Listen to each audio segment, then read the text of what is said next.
What are some of the keys to balancing it and having a healthy, kind of a journey or perspective in your perspective now that you've been in the ring and coaching people in the ring? What would you? Well, I don't know if this is going to answer your question, but let's just say my father was a guy that developed that work ethic with me and my brothers and sisters, so I never got out of shape. I always stayed in shape. Yeah, I knew how to have fun, to take some time off, to enjoy, but I still would never let myself get out of shape. And also just, having somebody there for you like my father and the demanding end to say that, hey, Joey, don't forget, you got to keep up with your craft and take some time off, enjoy yourself, but also keep developing your craft, because what was maybe difficult was Maine wasn't a place on the high end of boxing. Right. So, of course, we was kind of behind the 8 ball, where you got the West Coast, you have New York and these places around, a lot of different coaches and so much more history to it, where I had talent and I had a good work ethic, but I had to make up for being in a place like with Maine, because it wasn't the hotbed of boxing. So that's why it was important. My father stressed about developing my craft and keep improving and saying, okay, there's a level that you have to keep up with.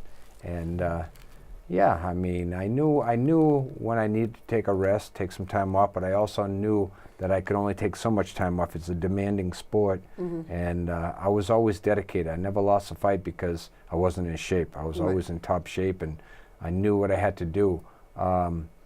Yeah, I mean, you have the team behind you. That's one of the things you mentioned earlier, to make sure you have that team that's there to support you and tell you the truth, keep things honest, and say that, okay, this is where you got to get better.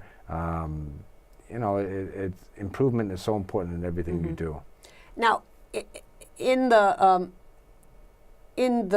ring itself, like when you're against your opponent, like what kind of what kind of strategy, like what do you have to have in your head? I mean, you know what you got to do, but you also have to know what they do, and they think they know, all your little techniques and styles, but you got to have something that surprises them, right? And you got to be, there must be some kind of level of eye contact that's beyond this world, that you kind of zone into what's going on in their head or what. I don't really understand. Do you know what I mean? I don't think any of us, if we haven't been in the ring, understand that it's not just going in there going, poof, poof, poof. I mean, you got to be, there's like it's like playing chess and a whole lot of other things, and directing a play, and all this other stuff all at the same time. And then you got these people in the corner of the ring that got to help you out, because it must get a little bit like overwhelming, and then you got all the people in. So how does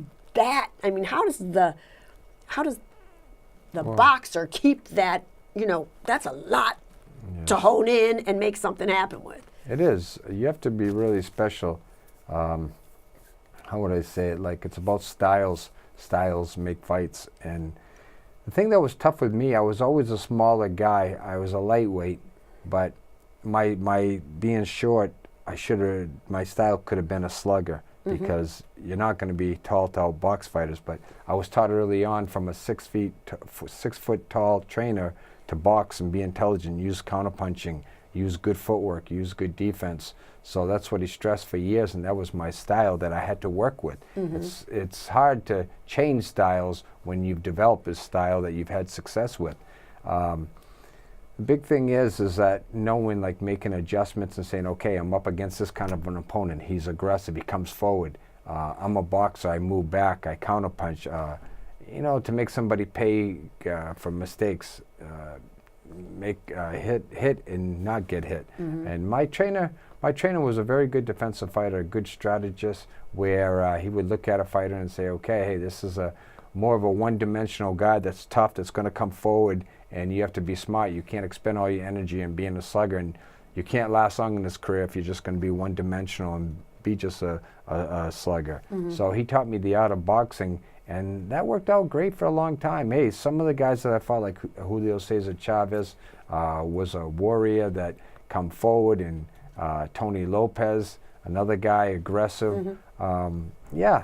Sometimes you want to stay in boxing, but there's different elements involved where you may get hit a good clean shot and you may get knocked down, and sometimes you can recover, sometimes you can't.